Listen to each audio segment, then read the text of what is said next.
Sir serial actors Chandu and Pavitra వీళ్ళిద్దరు చనిపోవడం ఎంత సెన్సేషన్ క్రియేట్ చేసిందో మనందరికీ తెలిసింది. మీడియాలో కానివ్వండి, సోషల్ మీడియాలో కానివ్వండి. అయితే దీని పట్ల హీరో నరేష్ గారు మాట్లాడడం జరిగింది సార్.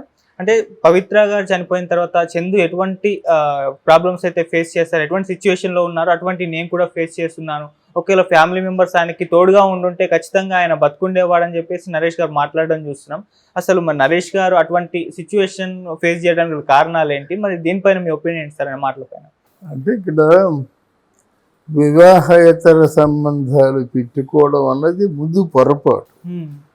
పొరపాటుని ఎందుకన్నారంటే వాళ్ళకి ఏదో బాధ తగులుతుంది కాదు, వాడి జీవితం నాశనం అయిపోతుందని. మొదట్లో ఆనందంగానే ఉంటుంది ఒక వైఫ్తో ఉండడం. ఆ వైఫ్ సరిగా లేదనుకో ఇంకో వైఫ్తో ఉంటాడు.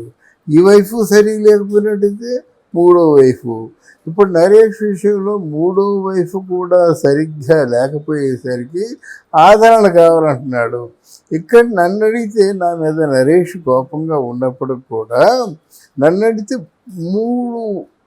ముగ్గురు భార్యల్ని మార్చినప్పుడు కాపురం చేయడం, సంసారాన్ని సరిదిద్దుకోవడం మనకి చేతకాక మిగతా ఇంకేదో వస్తుంది, అక్కడి నుంచి మనకి ఏంటంటే స్వారూప్యత వస్తుంది, స్వాతంత్రం లభిస్తుంది అనుకోవడం పొరపాటు.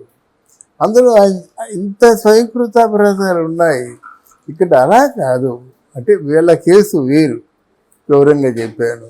ఇక్కడ చంద్రకాంత్ మామూలు సాదాసీదా సామాన్యమైన కుటుంబం.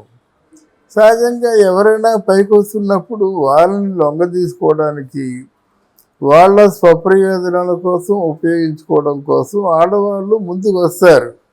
ఆడవాళ్ళు ఏదో ఒక గిమ్మికి చేసి వాడిని పడేసే ప్రయత్నం చేస్తారు.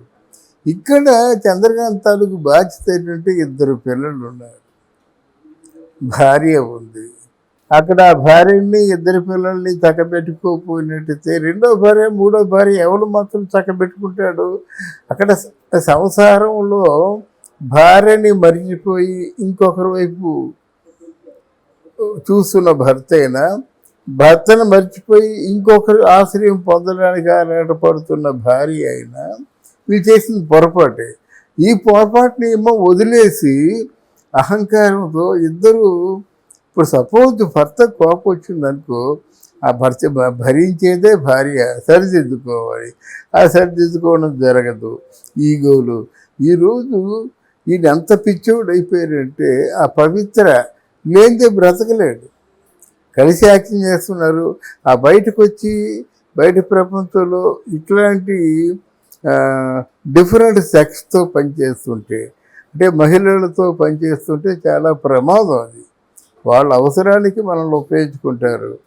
అందువల్ల అదే విధంగా కాకుండా వాడు లైమ్ లైట్లోకి వస్తున్నాడు అనేసరికి ఉపయోగించుకుంటారు అన్నమాట. అది ఆలోచించుకోవాలి. పాపం అమాయకంగా నమ్మేశాడు.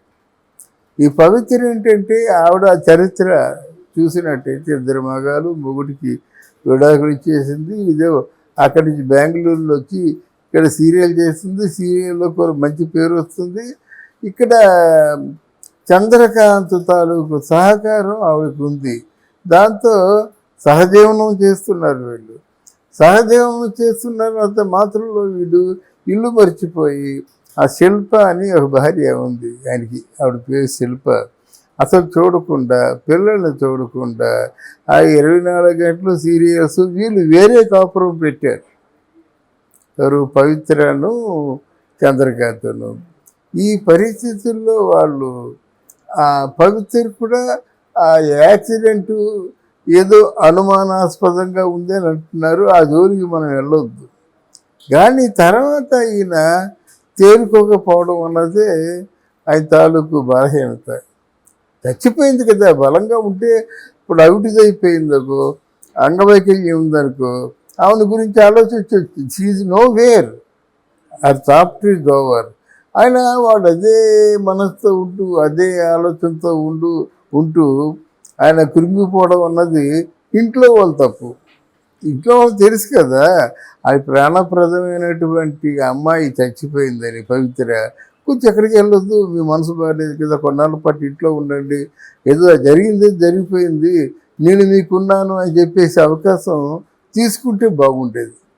అది తీసుకోకపోయేసరికి మామూలు గారికి అలవాటైన మందే కదా, పవిత్ర ఆయన కలిసి మందు తాగేవాడట. ఈయన కూడా మామూలుగా మందు లేకుండా ఉండలేకపోయేవాడు అనమాట.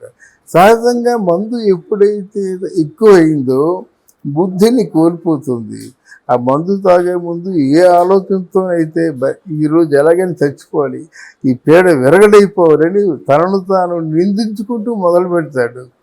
అక్కడ కొంచెం ఒక్క క్షణం తన ద్వారా పుట్టిన పిల్లల గురించి కానీ, అరే 3 ముళ్ళు వేసినటువంటి భార్య కదా, వెళ్ళిపోయింది, నేను తప్పు చేశాను, కాలు పట్టుకుంటాను, ఆవిడ్ని వేడుకుంటాను, మళ్ళీ జీవితం సాగిద్దాం, ఎందుకంటే నా పిల్లలు ఉండిపోయారు కదా అక్కడ అని ఆలోచించుకుంటే ఉరిపోసుకోడు కదా. అందువల్ల ఇది డిఫరెంటు, నరేష్ డిఫరెంటు. అయితే నేను ఓవరాల్గా చెప్పింది ఏంటంటే, ఎవరైనా సరే ఇంట్లో సంసారం, ఇంట్లో పిల్లలు ఉంటుండగా వేరే ప్రయత్నాలు చేసినట్టు తప్పు 10 తప్పులు చేయిస్తుంది, దానికి మూల్యం చెల్లించుకోవాల్సిందే. అంటే తప్పు చేసిన దానికి మూల్యం ఆత్మహత్య కాదు, ఉరి తీసుకోవడం కాదు. తప్పు చేసిన దానికి మూల్యం ఏంటంటే పశ్చాత్తాపం, మళ్ళీ తన తప్పులను సరిదిద్దుకోవడం అన్నమాట. అవి లేకుండా దీంతో ఆయన కంపేర్ చేయడం అది కరెక్ట్ కాదు. నరేష్ కరెక్ట్ కాదు. నరేష్ లాంటి పరిస్థితుల్లో ఉన్న ఎవరూ కరెక్ట్ కాదు. తప్పుడు మీద తప్పుడు, అబద్ధాల మీద అబద్ధాలు అనేస్తే ఒక 4 అబద్ధాలతో మొదలైనవి 100 అబద్ధాలు అయిపోతాయి. అదే ఒక నిజంతో మొదలైతే 10 ఏళ్ళైనా ఆ నిజమే కొనసాగుతుంది అన్నమాట. ఆ డిఫరెన్స్ తెలుసుకోవాలి. అంటే సార్, ఒక డిప్రెషన్ తో చనిపోయారు కదా మన చందు, పవిత్ర గారు చనిపోయిన తర్వాత.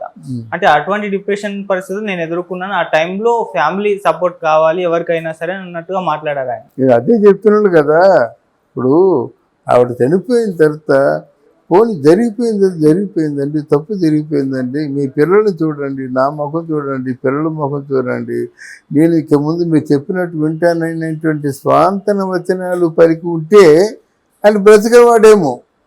అయితే ఏంటి, ఈ స్వాంతన వచనాలు పలికిన దానికంటే ఆయన ఎక్కువ ఊహించుకున్నాడు.